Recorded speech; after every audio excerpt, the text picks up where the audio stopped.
Imagine this. You stand at the edge of an open door. Beyond it lies boundless possibility, a life of your own design, free from constraint, rich with potential. Yet your feet remain frozen at the threshold. Your heart races. Your mind fills with whispers of doubt. And in that paralyzing moment of hesitation, you realize something unsettling. You're afraid of the very freedom you've been seeking. Strange, isn't it? We humans wage wars for freedom, write constitutions enshrining it, create art celebrating it.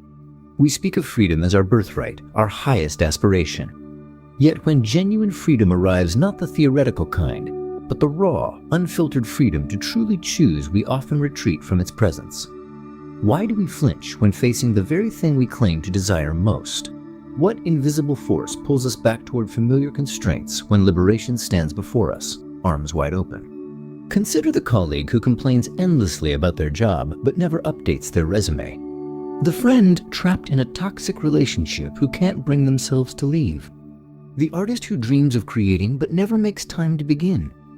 The dreamer who yearns for change but clings to comfortable routines with white-knuckled determination. Perhaps the most troubling paradox of human existence is this. We are beings who simultaneously yearn for and recoil from our own potential. We desire freedom in theory but flee from it in practice. We dream of flight while building our own cages. What if our relationship with freedom isn't what we thought? What if, beneath our conscious desires, lies a deeper, darker truth about what truly drives human behavior? This paradoxical fear of freedom isn't merely a quirk of human behavior. It's a profound psychological mechanism deeply woven into our collective consciousness. Erich Fromm, in his seminal work Escape from Freedom, identified this phenomenon decades ago, suggesting that freedom, while desirable in theory, creates unbearable anxiety in practice. We crave structure, certainty, and belonging more than we admit, often willingly trading autonomy for security. Friedrich Nietzsche understood this when he wrote of the last man, the human being who chooses comfort and safety over greatness, who prefers warm contentment to the cold winds of possibility. We have invented happiness, say the last men, as they blink and choose the well-trodden path over the wilderness of potential. Consider Carl Jung's concept of the shadow, those disowned parts of ourselves that we're afraid to acknowledge. Perhaps our fear of freedom is itself a shadow, a truth too uncomfortable to face, that we fear not our limitations but our boundless potential. The most terrifying thing, wrote Marianne Williamson in words often misattributed to Nelson Mandela, is not that we are inadequate. Our deepest fear is that we are powerful beyond measure. The existentialists recognize this burden. Jean-Paul Sartre declared that man is condemned to be free, suggesting that complete freedom is not liberation but a sentence we are without excuse when we have the power to choose. With freedom comes the crushing weight of responsibility. Every choice not taken becomes our fault. Every potential unrealized becomes our failure. Every path not walked becomes our regret. Viktor Frankl, having survived the concentration camps, understood that freedom requires meaning to be bearable. Without purpose, freedom becomes a vast, empty desert without landmarks or direction. Is it any wonder we retreat from such expanses? Our biology conspires with our psychology in this retreat. The human brain, evolved for survival in tribal settings, is wired to detect threats and seek safety. Uncertainty and unlimited choice register as dangers to our primitive brain. The amygdala, our neurological alarm system, doesn't distinguish between a physical predator and the existential vertigo of too much freedom. Both trigger the same fear response. This flight from freedom extracts an immense cost, one we rarely calculate, because its currency is the invisible, unlived lives, unexpressed potential, unmanifested dreams. The price is paid not in what happens, but in what doesn't happen. And therein lies its insidious power. How do you measure the absence of something that never came to be? When we retreat from freedom, we enter a state that psychologists call learned helplessness. First documented by Martin Seligman, this condition emerges when we repeatedly experience situations where we believe we have no control. Eventually, we stop trying to exercise agency even when opportunities for change appear. The cage door swings open, yet we remain inside, convinced of our powerlessness. This psychological surrender creates a cascade of subtle, yet devastating effects. The brain's neuroplasticity, its ability to form new neural pathways, begins to work against us. As we repeatedly choose safety over possibility, we literally rewire our brains to perceive risk where there is only opportunity, to feel fear where there might be exhilaration. The cognitive distortions multiply. Confirmation bias ensures we notice only evidence that supports our limited self-concept. Catastrophic thinking transforms small uncertainties into imagined disasters. Emotional reasoning allows our anxiety to be mistaken for intuition. These biases don't just influence our thinking, they construct our reality. On a societal level, this mass retreat from freedom creates cultures of complacency, where innovation stagnates and human potential goes untapped. Consider how many medical breakthroughs remain undiscovered because brilliant minds chose safer career paths. How many world-changing businesses were never started because potential founders couldn't face the uncertainty of entrepreneurship? How many revolutionary ideas died unspoken because someone feared rejection more than they desired expression? The philosopher Hannah Arendt warned of the banality of evil, how ordinary people can participate in terrible systems simply by following orders, by surrendering their moral freedom to authority.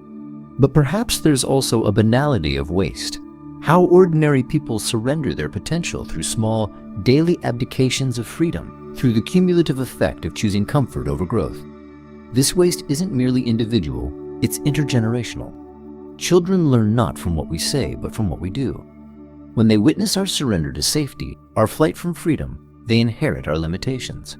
Our unexplored territories become their boundaries. Our unexpressed truths become their silences. Perhaps most tragically, this retreat creates what psychologists call deathbed regret. Research on the dying consistently shows that people rarely regret actions taken, even those that failed. Instead, they regret inaction, the chances not taken, the conversations avoided, the dreams abandoned. I wish I'd had the courage to live a life true to myself, not the life others expected of me, ranks as the most common regret of the dying. The unseen consequence of running from freedom is that we never become who we might have been. And the most painful truth is that, on some level, we know this. We feel the gap between our lived reality and our potential, a gap that manifests as a vague but persistent dissatisfaction, an unnamed hunger that no amount of comfort can satisfy. To reclaim your freedom requires an act of rebellion, not against external authorities, but against the internal forces that hold you captive. This rebellion begins with a radical realization: the prison of safety you've constructed isn't protecting you, it's diminishing you. The first step toward liberation is conscious awareness. Notice when you're retreating from freedom. Observe the physical sensations that arise when facing possibility: the tightness in your chest, the flutter in your stomach, the sudden urge to check your phone, to clean your desk, to do anything but face the open door before you. These sensations aren't warnings to retreat, they're signposts marking the path toward growth. What you're feeling isn't fear, it's aliveness. The psychologist Mihaly Csikszentmihalyi discovered that humans experience their greatest fulfillment in states of flow, those moments when we're fully engaged in challenging activities that stretch our capabilities. Flow exists not in comfort, but at the edge of our abilities. The discomfort you feel when facing freedom isn't danger, it's the sensation of approaching your own expansion. Consider adopting what psychologist Carol Dweck calls a growth mindset, the belief that your abilities aren't fixed, but can be developed through dedication and work. Those with fixed mindsets avoid challenges, fearing failure will expose their limitations. Those with growth mindsets embrace challenges, knowing that stretching is how we grow. The philosopher Nassim Nicholas Taleb offers another powerful perspective in his concept of anti-fragility, the property of systems that don't merely withstand stress but actually benefit from it. Human beings can be anti-fragile. We can transform uncertainty and challenge into strength. But this requires stepping into, not away from, controlled discomfort. Look to historical figures who embraced freedom despite its terrors. Nelson Mandela, who emerged from 27 years of imprisonment, not bitter, but determined to create a new South Africa. Viktor Frankl, who found meaning in the concentration camps.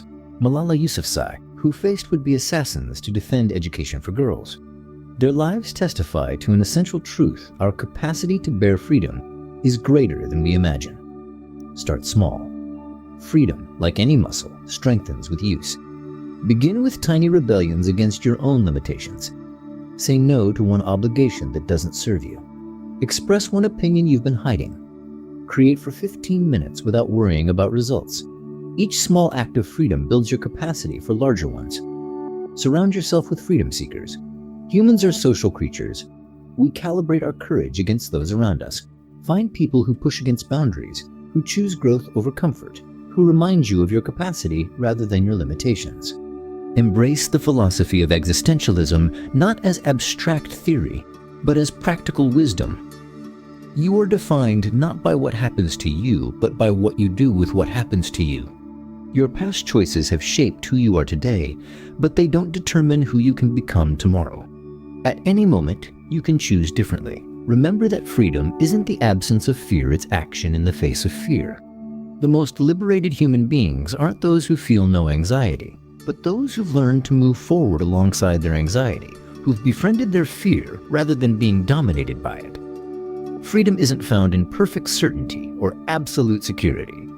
It exists in the willingness to step into the unknown, to author your own story in the face of limitless possibilities. It awaits you now, just beyond the threshold of comfort. Here is the ultimate paradox, the final revelation that reframes everything. Freedom isn't something you achieve, it's something you already possess and must stop denying. Your imprisonment has always been self-imposed. Busius speak of freedom as if it were a distant shore to be reached after a perilous journey. But what if freedom isn't the destination, but the starting point? What if we were born free and have spent our lives learning to forget this truth? Like fish unaware of the water they swim in, perhaps we've been so immersed in our freedom that we've failed to recognize its presence. Consider the Zen parable of the tiger cub raised by goats. It bleats and grazes, never roaring or hunting, believing itself to be something less than what it is until one day an adult tiger shows it its reflection in a lake. In that moment of recognition, everything changes. No transformation occurs, only realization. The cub was always a tiger. It needed only to remember. So it is with us. We are not small beings seeking to become great. We are great beings afraid to acknowledge our vastness. Our deepest fear isn't weakness but power.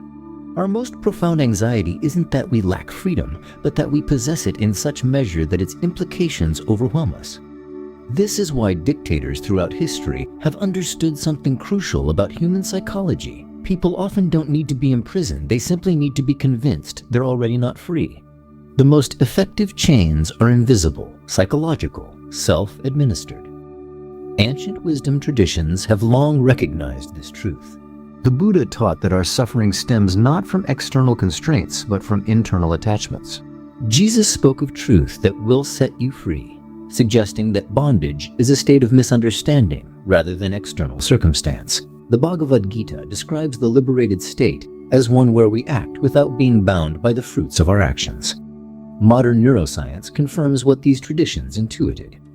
We are not our thoughts. The voice in your head that whispers "I can't" is not you, it's merely a neural pattern, a habitual firing of synapses that can be observed, questioned, and ultimately redirected. The prisoner and the jailer are the same person. This realization is both terrifying and liberating. Terrifying because it means we can no longer blame our limitations on others, on parents who didn't understand us, on societies that constrained us, on circumstances that challenged us. And liberating because it means the key to our freedom has always been in our possession. If you truly understood the freedom, you already possess the freedom to choose your response in any situation, the freedom to create meaning even in suffering, the freedom to reinterpret your past and reimagine your future. How would you live differently tomorrow? What story would you stop telling about why you can't? What possibility would you stop denying? Freedom doesn't arrive with perfect circumstances. It emerges in the space between stimulus and response, in that infinitesimal moment when you choose not to react as you've always reacted, when you interrupt the automatic pattern and author a new possibility. The most profound act of courage isn't climbing mountains or confronting enemies. It's the willingness to see yourself as you truly are, neither hopelessly flawed nor perfectly complete, but gloriously, terrifyingly free to fail, free to succeed, free to remain the same or to transform entirely.